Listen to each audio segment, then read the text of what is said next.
vehicle that made the initial observation reported only observing one subject. Okay. Apparently there's only one subject. All right, so now you're saying there's only one person in that Ford Bronco. That's interesting. It's the first time we've heard that was a 911 call. So the contact was made directly from the Ford Bronco here to emergency services, right? I'm sorry, I'm trying to listen to 3 other radios. Can you say that again? I said this is the first we've heard. There's been a 911 call from this vehicle? Yes.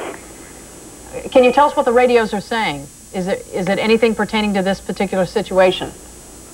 No, but if I put you on hold, I could probably get some more info. Why don't you go ahead, and we'll get back to you as soon as you're ready, all right, Okay. Pete? Thanks. You know, Colleen, you mentioned something very interesting, you know, we don't want to speculate, but there has been some thought that perhaps some of the activities today were a decoy, if you will, to allow O.J. time to get away, and perhaps we could be looking at another one. We just don't know because we don't know who's in the truck. Again, we assume we're still on the I-5 northbound, just past Santa Ana and the 57, the Orange Crush area, as we heard the CHP officer say. And just to recap this afternoon, O.J., an APP has been put out for O.J. He's been missing since about 11 o'clock this morning, according to his attorney. What was also interesting from the press conference, in addition to the letter that was read to the public by his friend, we're looking at right there is Bob Turget's chopper 2 down very low. We're looking through there. Look through that back window, and perhaps you can catch a glimpse of O.J. Simpson sitting there. Okay, what we're doing is we've asked the police department. They can't see through the windows, and we're allowed to shoot a picture through the windows to see if indeed he is back there with the gun. So they've asked us. They've let us come down here at tree level. Okay, now they've asked us to climb up. Bob, what other aircraft is in the sky there? What kind of aircraft? Are there police helicopters around you? Yes, there are police helicopters. That's who we've been communicating with. And they thought that would be a good idea to take a look and see if we can get a picture through the window.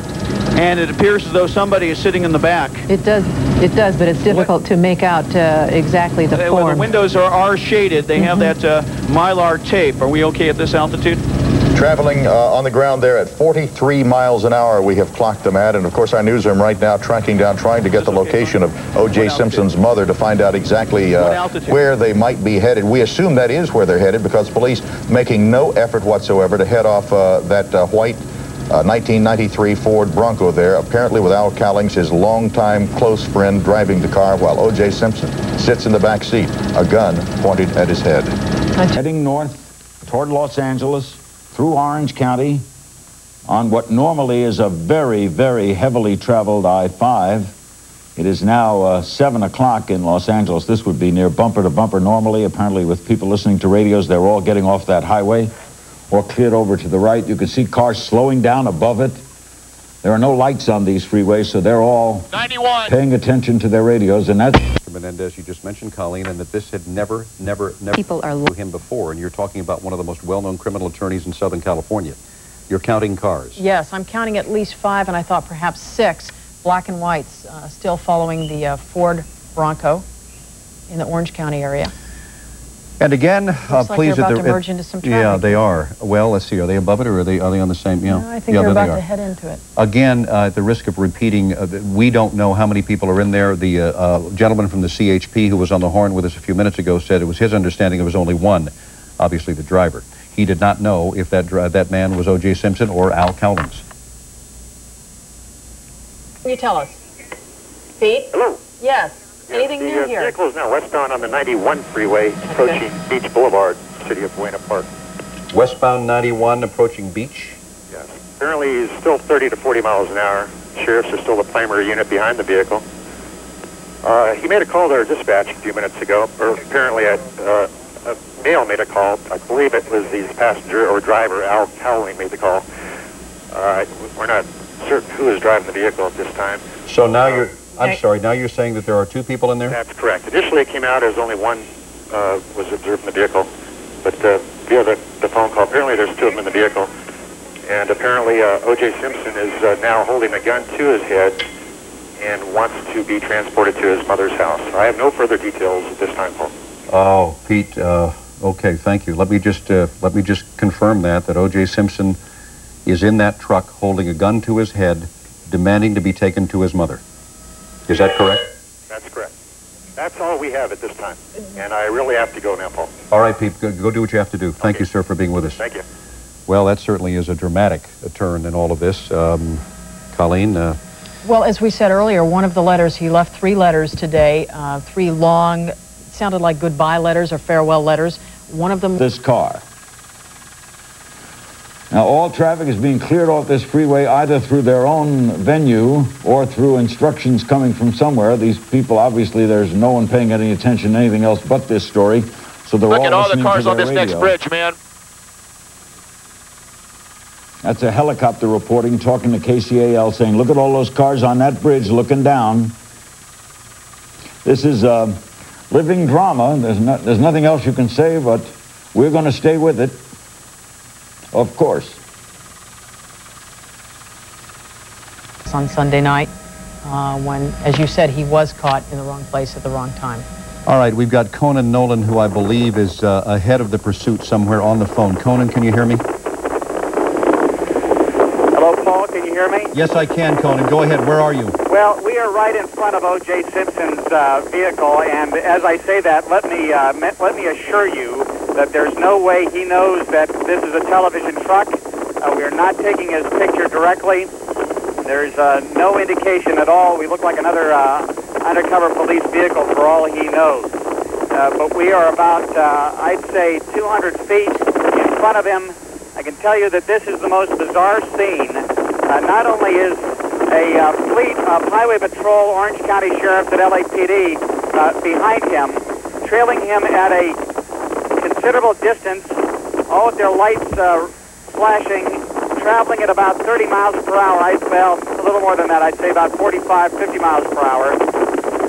But they've roadblocked all of the 91 freeway, and there are cars, people have parked on the side to watch this spectacle. The opposite off-ramp, the opposite lanes, people have come to a standstill. People have gotten out of their cars, and just to gawk at this, when we come to overpasses, the traffic has stopped, people out of their cars. Again, they've all heard the word as to what is taking place here.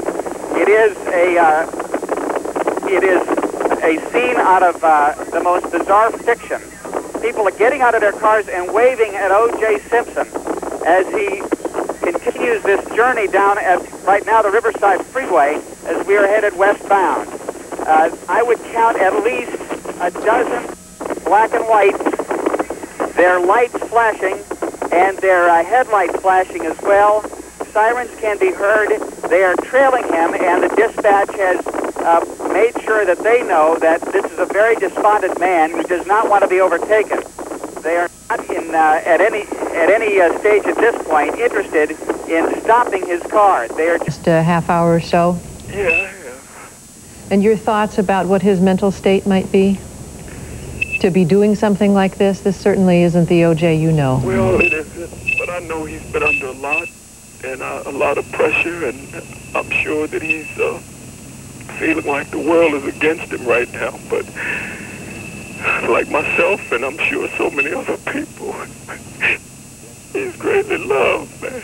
If he just knew how much people care for him and love him. And I know that he's just feeling like everything is going against him right now, but he's not doing himself any good by just proceeding like this. And I just want him to know how much he's loved, man, how much he's loved. Again, we run the possibility that O.J. Simpson is down there listening to us on KNX News Radio. What would you say to him? I would tell him that my sister and I, we're from Chicago, and I'm not black, but I'm saying this because my sister and I just got in an argument on the phone. We got a call from my daughter in Chicago who's visiting her grandma's, and we got an argument because my sister, I said, he has such courage because he has not done what everyone thinks he was going to do, that he was going to, you know, maybe attempt suicide.